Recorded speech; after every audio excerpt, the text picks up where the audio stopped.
എല്ലാവർക്കും നമ്മുടെ പുതിയൊരു വീഡിയോയിലേക്ക് സ്വാഗതം. ഇന്നത്തെ വീഡിയോയിൽ പറയാൻ വേണ്ടിയിട്ട് പോകുന്നത് നിങ്ങൾ ഓൾറെഡി അറിഞ്ഞിട്ടുണ്ട്, കാനഡയിൽ പുതിയ PM വന്നിട്ടുണ്ട്, ലിബറൽ പാർട്ടി അധികാരത്തിൽ വന്നിട്ടുണ്ട്. മാർക്ക് കാർണിയാണ് ഇനിയും കാനഡയുടെ PM എന്ന് പറയുന്നത്.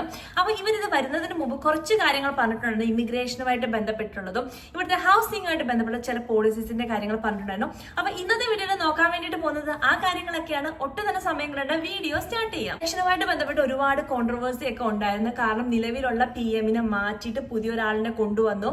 എന്തായാലും ഈ പാർട്ടി ജയിക്കില്ല, അങ്ങനെ പിന്നെ ട്രംപിന്റെ ഇൻഫ്ലുവൻസ് അങ്ങനെയൊക്കെ പറഞ്ഞിട്ട് ഒരുപാട് കാര്യങ്ങൾ ഈ ഒരു കാനഡയുടെ ഇലക്ഷനുമായിട്ട് ബന്ധപ്പെട്ടിട്ട് നടന്നുകൊണ്ടിട്ടിരുന്നു. ഇപ്പം കാനഡയിൽ നിലവിലുണ്ടായിരുന്ന പാർട്ടി ലിബറൽ പാർട്ടി തന്നെയാണ് ഇപ്പം അധികാരത്തിൽ വന്നിട്ടുള്ളത്. എന്നിട്ടാണ് മാർക്ക് കാർണി PM ആയിട്ട് വന്നേക്കുന്നത് പറഞ്ഞാൽ പുള്ളിയുടെ ആ ഒരു ബാക്ക്ഗ്രൗണ്ട് ഹിസ്റ്ററി തന്നെയാണ്. അതായത് പുള്ളി ഒരു ഫോർമർ ബാങ്കർ ആയിരുന്നു. പിന്നെ അത് മാത്രമല്ല ബാങ്ക് ഓഫ് ഇംഗ്ലണ്ടിന്റെ ഗവർണർ ആയിരുന്നു. പിന്നെ ഈ കാർബൺ റിബേറ്റ്, പിന്നെ ഫൈനാൻഷ്യൽ അങ്ങനെയൊക്കെ ഉള്ളതിന്റെ അകത്ത് മെയിൻ ആയിട്ടുള്ള കാര്യങ്ങൾ പങ്കുവഹിച്ചതിന്റെ അകത്ത് ഈ ഒരു മാർക്ക് കാർണിയുടെ ഐഡിയ ഭയങ്കരമായിട്ട് ഇമ്പോർട്ടന്റ് ആയിരുന്നു. കാർണിക്ക് ഇങ്ങനെയുള്ള ഒരുപാട് നല്ല ഹിസ്റ്ററീസ് ഉള്ളത് കൊണ്ടിട്ടാണ് പുള്ളിനെ ഇപ്പൊ PM ആയിട്ട് വന്നേക്കുന്നത്. പക്ഷെ ഇവർ ഈ ഒരു ലിബറൽ പാർട്ടി ഈ അധികാരത്തിൽ വരുന്നതിന് മുമ്പ് കുറച്ച് കാര്യങ്ങൾ പറഞ്ഞിട്ടുണ്ടായിരുന്നു. ഇപ്പൊ ഹൗസിംഗുമായിട്ട് ബന്ധപ്പെട്ടുള്ള കാര്യം നമുക്ക് ഫസ്റ്റ് നോക്കാം.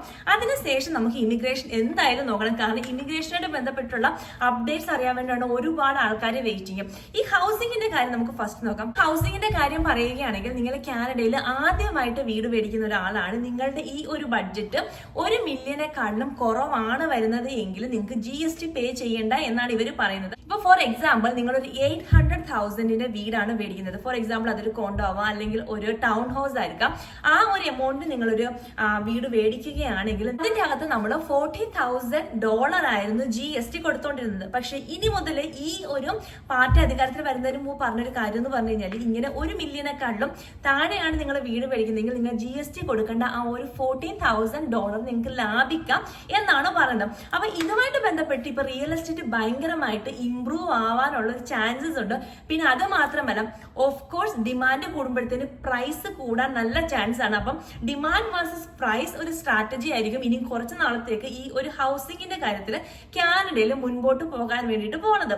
ഇനി നമുക്ക് അടുത്തത് ഇമിഗ്രേഷനുമായിട്ട് ബന്ധപ്പെട്ടുള്ള അപ്ഡേറ്റ്സ് നോക്കാം. കാരണം ഇമിഗ്രേഷൻ ഓൾറെഡി ക്യാപ്പ് ഉണ്ട്. ഇവർ പറഞ്ഞേക്കുന്ന കാര്യം എന്ന് പറഞ്ഞു കഴിഞ്ഞാൽ ക്യാപ്പ് അങ്ങനെ തന്നെ കണ്ടിന്യൂ ആകും. എപ്പോ വരെ എന്ന് പറഞ്ഞു കഴിഞ്ഞാല് കാനഡയ്ക്ക് പുതിയ ന്യൂ കമേഴ്സിന് അക്കോമഡേറ്റ് ചെയ്യാൻ വേണ്ടിയിട്ട് പറ്റും എന്ന് ഉള്ള ഒരു സിറ്റുവേഷൻ വരുന്നത് വരെ. അതിപ്പം ഒരുപാട് കാര്യങ്ങൾ അനലൈസ് ചെയ്തിട്ടായിരിക്കും. ഫോർ എക്സാമ്പിൾ ഹൗസിംഗിന്റെ കാര്യത്തിലാണെങ്കിലും ജോബ് ഓപ്പർച്യൂണിറ്റിയുടെ കാര്യങ്ങളാണെങ്കിലും ബാക്കിയുള്ള ഹെൽത്ത് ഫീൽഡാണെങ്കിലും അതായത് ഹെൽത്ത് കെയറിന്റെ ഫീൽഡാണെങ്കിലും അങ്ങനെയുള്ള ഒരുപാട് കാര്യങ്ങൾ കൺസിഡർ ചെയ്തിട്ട് എപ്പോഴാണ് ന്യൂ കമേഴ്സിനെ ഇൻവൈറ്റ് ചെയ്യാൻ വേണ്ടിയിട്ട് കാനഡ ഫുള്ളി പ്രിപ്പയർ ആവുന്നത് ആ ഒരു മൊമെന്റിൽ മാത്രമേ ഈ ഒരു ക്യാപ്പ് റിമൂവ് ചെയ്യൂ എന്നാണ് ഇപ്പോഴും ഇവർ പറഞ്ഞേക്കുന്നത്. ഇനി ഇവർ 2-3 കാര്യങ്ങളുണ്ട്, അതും കൂടി ഞാൻ മെൻഷൻ ചെയ്യും. രണ്ടാമത് പറഞ്ഞേക്കണെന്ന് പറഞ്ഞു കഴിഞ്ഞാൽ ഇനി കുറെ ഫോക്കസ് എന്ന് പറഞ്ഞാൽ TR to PR ആണ്. അതായത് ടെമ്പററി റെസിഡൻസ് ടു പെർമനന്റ് റെസിഡൻസിലേക്കായിരിക്കും കുറച്ച് ഫോക്കസ് ഉണ്ടായിരിക്കുന്നത്. കാരണം ഒരുപാട് ആൾക്കാർ ഇപ്പൊ ടെമ്പററി റെസിഡന്റ് ആയിട്ട് നിൽക്കുന്നുണ്ട്. അതിനകത്ത് സ്റ്റുഡൻസ് വിസയിൽ വന്ന ആൾക്കാരുണ്ട്, വർക്ക് പെർമിറ്റിൽ നിൽക്കുന്ന ആൾക്കാരുണ്ട്. നിലവിൽ ഇവിടെയുള്ള ആൾക്കാരെ വെച്ചുകൊണ്ടിട്ട് പുറത്തുനിന്ന് കുറെ ആൾക്കാരെ എടുക്കുകയാണെങ്കിൽ അത് ടെമ്പററി റെസിഡൻസ് ആയിരിക്കും.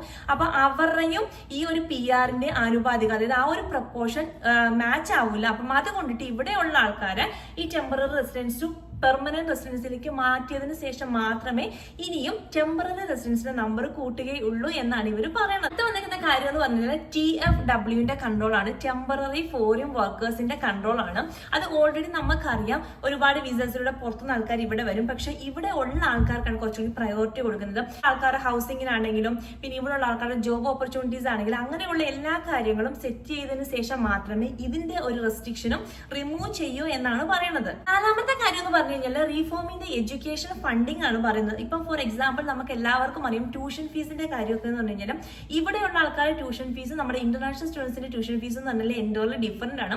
ഇവിടെ റെസിഡൻസ് കൊടുക്കുന്നതിനേക്കാളും *3 ആണ് നമ്മുടെ ഇന്റർനാഷണൽ പേ ചെയ്യുന്നത്. അപ്പൊ ഇതുമായിട്ട് ബന്ധപ്പെട്ടുള്ള കുറെ കാര്യങ്ങൾ അവർ അനലൈസ് ചെയ്തിട്ട് ഇനിയിപ്പോ ഫണ്ടിങ് ഒക്കെ പ്രൊവൈഡ് ചെയ്യണം എന്നുള്ള ഒരു തീരുമാനത്തിലേക്കൊക്കെ എത്തുന്നുണ്ട്. അപ്പൊ അതുമായിട്ട് ബന്ധപ്പെട്ടുള്ള അപ്ഡേറ്റ്സ് ഇനി വരാൻ വേണ്ടിയിട്ടിരിക്കുന്നു എന്നാണ് പുള്ളി പറയുന്നത്. അതായത് 5-ാമത്തെ കാര്യം എന്ന് പറഞ്ഞാൽ പറഞ്ഞ ഒരു ലിങ്ക് ആണ്, അതായത് ഈ ഇമിഗ്രൻസിന്റെ ജോബ് സ്ട്രാറ്റജിയുമായിട്ടുള്ള ലിങ്കിങ് ആണ്. കാരണം ഇപ്പൊ ഒരുപാട് ഹൗസിംഗ് ക്രൈസിസ് ആണ് ഇവിടെ വരുന്നത്. അപ്പൊ ഈ ഹൗസിംഗുമായിട്ട് ബന്ധപ്പെട്ടുള്ള കാര്യങ്ങളാണ് കുറച്ചും കൂടി ഇനി ഫോക്കസ് ചെയ്യുന്നത്. അതായത് ട്രേഡ് വർക്കേഴ്സ്, ഇത് സ്കിൽഡ് ആയിട്ടുള്ള ആൾക്കാർ, ഇപ്പം ഹൗസിംഗ് ഫീൽഡിൽ വർക്ക് ചെയ്യുന്നത്, അതുമായിട്ട് ബന്ധപ്പെട്ടുള്ള ട്രേഡ്സ് നിങ്ങൾക്കുണ്ട് എങ്കിൽ നിങ്ങൾക്ക് പുതിയ പാത്വേസ് ഒക്കെ ഇൻട്രൊഡ്യൂസ് ചെയ്യും PR-ന് വേണ്ടിയിട്ട്. അപ്പം ഇവർ ഈ ഇമിഗ്രൻസും ഉള്ള ഹൗസിംഗിന്റെ ആ ഒരു സ്ട്രാറ്റജിയുമായിട്ട് ലിങ്ക് ചെയ്യുന്നു എന്നുള്ളതാണ് ഇവരുടെ 5ാമത്തെ കാര്യം എന്ന് പറയുന്നത്. അപ്പൊ നിങ്ങൾ അങ്ങനെയുള്ള ഫീൽഡിലൊക്കെ ഉള്ള ആൾക്കാരാണെങ്കിൽ ന്യൂ പാത്വേസ് ഒക്കെ വരും. കാരണം ഒരുപാട് ആൾക്കാർ ഇവർക്ക് ഇവിടെ ആവശ്യമുണ്ട്.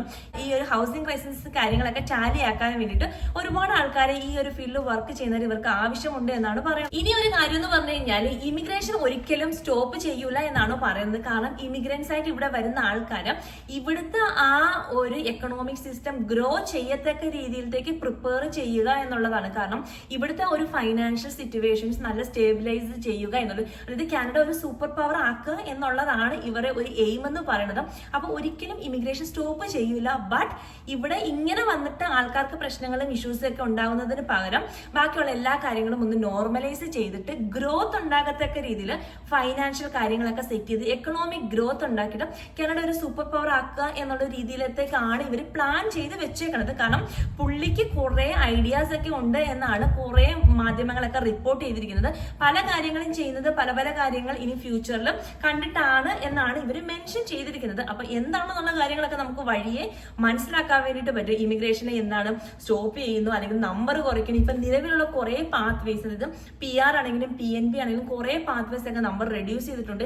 ഇനി അതിൻ്റെ അകത്തൊക്കെ എന്തായിരിക്കും വരുന്നത്? ഇത് ഇൻക്രീസ് ചെയ്യുവോ, അത് എടുത്തു മാറ്റുവോ, ഇനി പുതിയ പാത്വേസ് ഇൻട്രൊഡ്യൂസ് ചെയ്ത്, അങ്ങനെയുള്ള ഒരുപാട് ടെൻഷൻസ് അല്ലെങ്കിൽ കൺഫ്യൂഷൻസ് ആണ് ഇപ്പൊ നിലവിലുള്ള ആൾക്കാർക്ക് ഉള്ള. എക്സ്പ്രസ് എൻട്രിയായിട്ട് ബന്ധപ്പെട്ട ഒരു കാര്യം പറഞ്ഞേക്കുന്നതെന്ന് പറഞ്ഞാൽ എക്സ്പ്രസ് എൻട്രിയിൽ ഇനി കാറ്റഗറി ബേസ്ഡ് ഡ്രോസിന് കുറച്ചും കൂടി ചാൻസസ് ഉണ്ട്. അത് സ്റ്റെം കാറ്റഗറി ബേസ്ഡ് ആയിട്ടുള്ള ഡ്രോസിന് കുറച്ചും കൂടി പ്രയോറിറ്റി കൊടുക്കും എന്നാണ് പറയുന്നത്. അപ്പൊ എന്താണെന്നുള്ള കാര്യങ്ങൾ നമുക്ക് വഴിയെ കണ്ടറിയാം അല്ലെങ്കിൽ കേട്ടറിയാം. ഇനി ഇംപ്രൂവ്മെന്റ്സ് ആണോ വരുന്നത്, അല്ലെങ്കിൽ ഇവിടെ ഉള്ള ആൾക്കാർക്ക് നെഗറ്റീവ് ആയിട്ടാണോ ബാധിക്കുന്നത്, പോസിറ്റീവ് ആയിട്ടാണോ ബാധിക്കുന്നത്, നിങ്ങളുടെ അഭിപ്രായം എന്താണെങ്കിലും താഴെ കമന്റ് ആയിട്ട് മെൻഷൻ ചെയ്യുക. മാർക്കാറിന്റെ PM ആയതിൽ നമ്മൾ എന്താണ് പ്രതീക്ഷിക്കുന്നത്, നമുക്ക് പോസിറ്റീവ് പ്രതീക്ഷിക്കാമോ നെഗറ്റീവ് പ്രതീക്ഷിക്കാമോ എന്നുള്ള നിങ്ങളുടെ അഭിപ്രായം ജസ്റ്റ് കമന്റ് ആയിട്ട് മെൻഷൻ ചെയ്യുക. ഇത്രയേ ഉള്ളൂ കാര്യങ്ങൾ. അപ്പം ഈ ഒരു വീഡിയോ നിങ്ങൾക്ക് എന്തായാലും യൂസ്ഫുൾ ആയെന്ന് ഞാൻ വിചാരിക്കണു. നിങ്ങളുടെ അഭിപ്രായം താഴെ മെൻഷൻ ചെയ്യുക. ഇനി നമുക്ക് പുതിയൊരു വീഡിയോയിൽ പുതിയൊരു ടോപ്പിൽ കാണാം. അതുവരെ ബൈ.